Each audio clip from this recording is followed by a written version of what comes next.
dia, com alegria.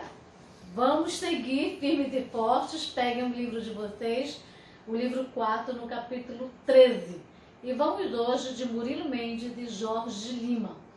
Vamos viajar nesta poesia, sem perder de vista que são poesias com propostas modernistas de inovação, que tem esse caráter ainda de demolição, de ruptura com o passado, renovação da linguagem, mas que irá acrescentar elementos novos, como questões religiosas e espirituais e surrealistas também.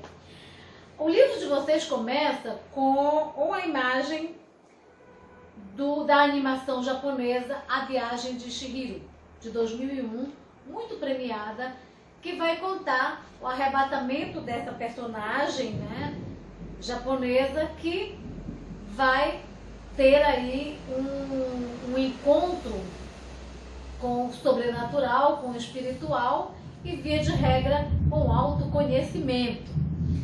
Então eu quero que vocês percebam que Murilo Mendes, ele vai trazer essa mesma pegada aí de Chihiro. Tanto é que vocês têm aí, para compreender essa correlação entre a proposta da animação com a proposta poética do Murilo Mendes.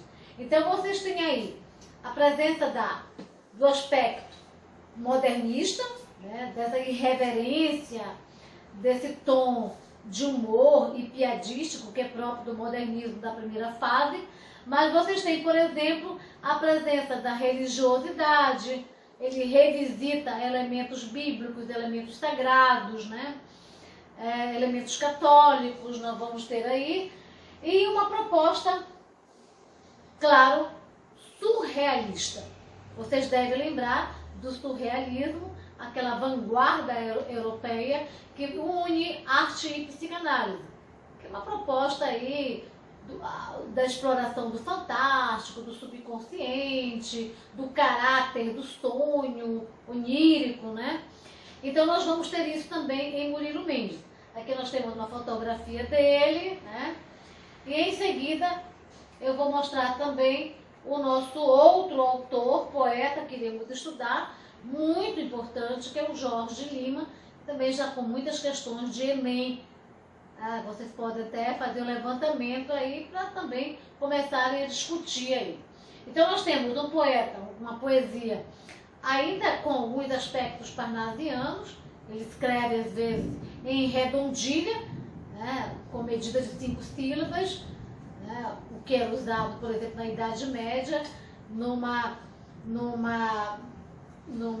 aspecto chamado luso, nordestino, Então nós temos a poesia nordestina, de cunho memorialista. Ele vai falar, por exemplo, da infância no engenho, vai falar dessa relação de trabalho injusta, desigual, as questões escravocratas, o preconceito, todas as dores decorrência disso, essa poesia cristã, essa poesia negra, essa poesia social, numa visão crítica. E nós vamos ter também essa poesia, como a do Murilo Mendes, mística, espiritual, religiosa, católica, numa pegada também bastante sobrenatural, com um diálogo aqui com a proposta da animação japonesa A Viagem de Chihiro. Então vamos lá. Vamos verificar aqui a fotografia do Jorge Lima, que está no cadernão de vocês. Eu tentei trazer elementos aqui para a tela, para vocês interagirem. Nós temos aqui um trecho dessa Negra Fulô. Então vocês têm esse trecho da poesia do Jorge Lima, que tem várias fases, A gente costuma dizer que a obra do Jorge Lima é uma obra metamorfósica, porque tem a fase dele parnasiana, tem a fase nordestina, e tem a fase mística. E eu quero mostrar para vocês, nesta fase, uma pequena análise dessa poesia, essa Negra Fulô, ok? Eu quero que vocês consigam visualizar a visão crítica, os embates sociais, já ele visualizando essas relações injustas de trabalho, desiguais, perversas, e como as mucamas eram tratadas. Então eu quero que vocês consigam visualizar esse teor crítico, esse teor social bastante forte na poesia do Jorge Lima. Então eu tenho aqui, ó fulô, era a fala da Sinhá chamando a negra fulô. Cadê meu frasco de cheiro que teu senhor me mandou? Ah, foi você que roubou, ah, foi você que roubou, essa negra fulô, essa negra fulô. É claro que isso aí não é o início do poema. No início do poema, nós temos uma relação muito próxima, em que a mucama, retratada aqui, ela faz parte da intimidade da Sinhá. Né? Uma relação muito física, né? De ela estar presente, por exemplo, nas questões mais cotidianas, cuidando da Sinhá, e parece uma relação amigável. Até a Sinhá conta histórias, nós temos a presença das lendas aí, mas só que esse ponto é quebrado, esse clima é quebrado quando a Sinhá trata a negra fulô como se fosse ladra. Então nós temos esse trecho aqui, e aí nós vamos ver os maus tratos, nós vamos ver todos os horrores e as perversidades praticadas neste cenário escravocrata. E é muito importante que vocês mantenham esse viés crítico, né, de compreender essas bases, né, da escravidão brasileira, que resulta em muitas mazelas nos nossos dias. Tá? Ok? Então não percam de vista essa visão. Nós temos: o senhor foi ver a negra levar couro do feitor. Olha só, gente. A negra tirou a roupa, o senhor disse fulô, a vista se escureceu, que nem a negra fulô. Então nós temos nessa análise, eu fiz aqui uma pequena análise para vocês, né? Nós temos essas práticas dos castigos, né? O autor mostra a vida sofrida, as duras condições existenciais de trabalho. Aqui os empregados eram submetidos, a gente vê isso refletido no poema, tá? E como a negra é retratada. Nós temos também a beleza, a sedução, né? Esses atributos da mulher negra. Nós temos aí, o contexto é 1930. Vejo que é um contexto muito à frente do período da chamada libertação dos escravos. Mas vejam só que esses escravos libertos, né, são seres humanos que não tiveram uma política voltada para eles, de inclusão social. Então, eles estão submetidos a relações perversas de trabalho, submetidos a maus tratos e a castigos, né, como você observa neste poema aqui do Jorge de Lima. Tá? Aqui eu coloquei algumas questões para vocês visualizarem aí, né?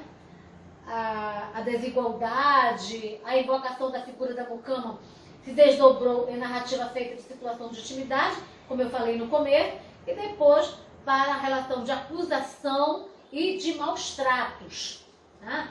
O sadismo ali que acontece, em provocar a dor, em entregá-la para o feitor, para que ele a maltrate, e depois entregá-la ao Senhor, para que também execute os castigos. Então é algo realmente terrível. Eu trouxe para vocês uma questão de Enem. Eu quero que vocês visualizem e vejam que Olá Negro. Então é um poema do Jorge de Lima, e nesse poema ele vai mostrar esse contexto, né? Olá negro, os netos de teus mulatos e de teus cafusos, e a quarta e a quinta geração de teu sangue sofredor tentarão apagar a tua cor. E as gerações dessas gerações, quando apagarem a tua tatuagem execranda, não apagarão de suas almas a tua alma, negro.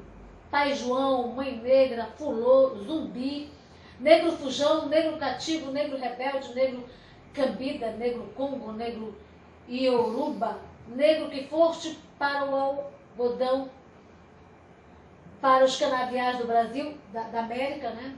E para os canaviais do Brasil, para o tronco, para o colar de ferro, para a canga de todos os senhores do mundo.